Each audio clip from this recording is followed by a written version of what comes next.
नमस्कार, capital TV देख रहे हैं आप और मैं हूं आपके साथ श्रेया राज।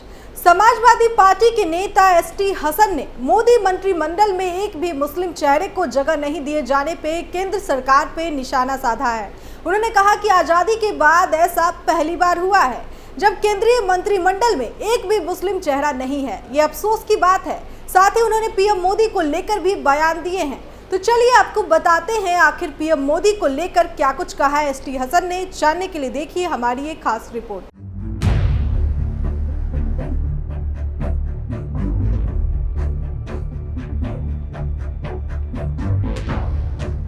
समाजवादी पार्टी नेता एसटी हसन ने मोदी मंत्रिमंडल में एक भी मुस्लिम चेहरे को जगह नहीं दिए जाने पर केंद्र सरकार पर निशाना साधा है।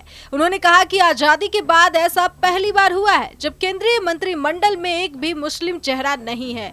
ये अफसोस की बात है। एसटी हसन ने कहा, हिंदुस्तान की दूसरी सबसे बड़ी आबादी को इस कैबिनेट में जगह नहीं दी गई है। मुस्लिम की नुमाइंदगी मोदी मंत्रिमंडल में होनी चाहिए थी, लेकिन इन लोगों ने एक भी मुस्लिम चेहरे को जगह नहीं दी।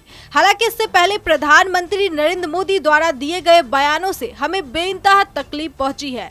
प्रधानमंत्री के बयानों को सुनकर हमारा दिल टूटा है। मैं ये सवाल पूछना चाहता हूं कि मुसलमान इस देश के नागरिक नहीं है क्या? अगर मुसलमान ने आपको वोट नहीं दिया तो क्या आप लोग अब बदला लेंगे? आप लोग क्या प्रतिशोध की राजनीति पे उतारू हो चुके हैं? इस बात पे विचार होना चाहिए। हमें मोदी जी से ये उम्मीद नहीं थी।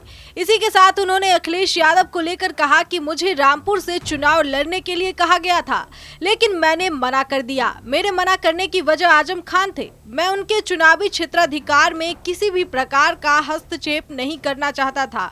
मुझे इस बात का एहसास हो रहा है कि मैंने अखिलेश यादव की बात न मानकर कितनी बड़ी गलती की। सपा नेता ने आगे कहा, मुझे अच्छे से पता है कि किसकी वजह से मेरा टिकट कटा, लेकिन इस बारे में मैं ज्यादा कुछ आपके कैमरे के सामने नहीं कह सकता। मैं एक बात समझता हूं कि अखिलेश यादव का आदेश हम सभी के लिए सर्वोपरि है।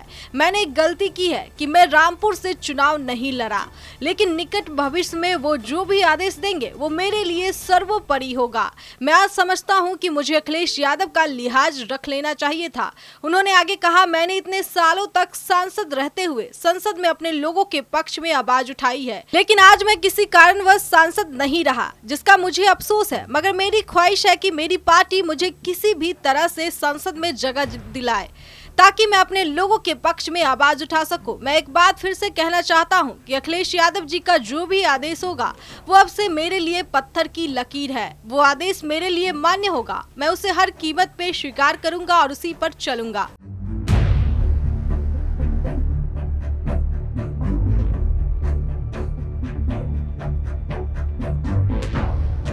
बता दें कि सपा प्रमुख अखिलेश यादव ने एसटी हसन को रामपुर से चुनाव लड़ने के लिए कहा था, लेकिन उन्होंने आजम खान का लिहाज करते हुए वहां से चुनाव लड़ने से मना कर दिया और अपनी परंपरागत सीट मुरादाबाद से चुनाव लड़े, जिसका नतीजा हुआ कि उन्हें हार का मुंह देखना पड़ा। इस पर जब एसटी हसन से सवाल किया गया तो उन्होंने कहा, मुझे इस बात का अफसोस है कि मैंने अखिलेश यादव जी की बात नहीं मानी। अगर मानी होती तो आज मैं भी संसद में बैठा होता। इस खबर में फिलहाल के लिए इतना ही। बाकी खबरों के लिए देखते रहिए कैपिटल टीवी उत्तर प्रदेश। नमस्कार।